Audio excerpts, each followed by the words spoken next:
In this video, we will see the basics of programming with Scalding. So let's do the obligatory program, the word count, and let's see how do we write it in Scalding. First, we have the import statement. We will be importing stuff from the Scalding libraries. The underscore at the end indicates that we are importing everything. The import statement has no consequence on the runtime. It is just something for the compiler. And then we say that we have a class word count job. We can pass some arguments, and we are saying that this class extends a job. The job is the superclass for the word count job and provides some common functionality. Then in the next line, we are indicating our source of data, which is the text line. It is a very primitive input mechanism, and we are passing the arguments with the value input as a string. So as we run our program, we will be passing the input and output defined as strings, and we will be opening HDFS files with these names. After the text line, we are indicating a flat map instruction. A flat map is going to take the line of input and it is going to create words. And the way how that works is that we are going to take each line of text and we are going to split it using a separator like space or new line and similar. So we are going to split the words. The meaning of flat map is that we will not just have a collection for each line, and then the collection contains the words, but we are going to flatten it. So the end result is that we will have a collection of words in the whole file. The next line is group by. So we are grouping by the word, then we are taking the size of that group. So basically, we will count how many words of the same kind we have. At the end, we are going to write the output. We are indicating that we will be writing in TSV. TSV stands for tab separated values. It's one of the simplest data formats. And then we will be writing in the file that was indicated as output. This input and output are defined as strings that we will pass in as we are running our program. So as you can see, the program is fairly short. And for a Scala programmer, there are almost no surprises here. The program nearly feels as if you are using ordinary built-in collections from the standard Scala libraries. How do we run Scalding? Well, there are two modes. The first mode is local mode. Local mode is going to run on your machine.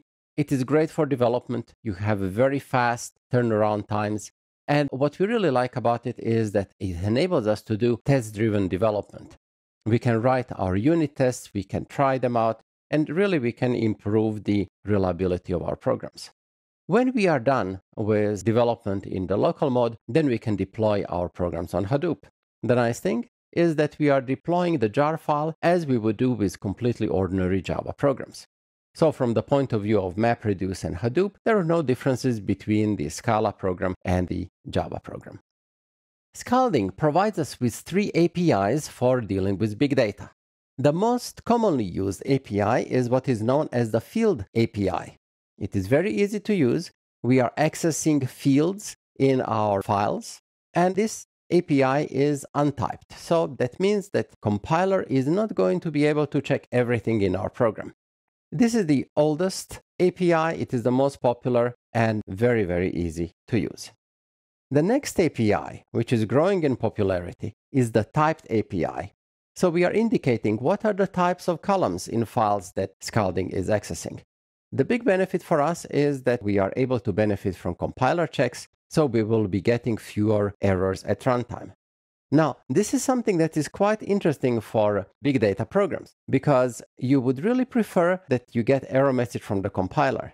Then, when you are running your program on Hadoop, maybe you are in the second or third hour of execution for a very large data set, and then you get a runtime error. So ideally, we would try to get as many compiler errors and warnings during the compilation time before we really run our programs on big Hadoop cluster.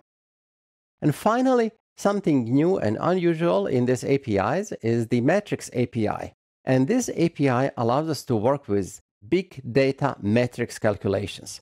So the system is enabling us to deal with sparse matrices with huge dimensions. And this is something that we can do for graph processing, for machine learning, something that we cannot do with other tools for programming Hadoop. Now, for all of these APIs, one thing that is a big benefit is that the APIs look very similar to what an ordinary Scala developer already experienced when working with standard libraries for Scala. One of the benefits of Scalding is that it provides access to a variety of external stores. So it provides adapters for accessing relational databases and variety of NoSQL stores. So we can access HBase, which is the real-time database that runs on top of Hadoop, Apache Cassandra, a NoSQL database of the columnar type, MongoDB, a popular document store, and that improves our productivity because we can tie in various sources in our programs, and you can achieve a mix of big data on Hadoop combined with a variety of other stores.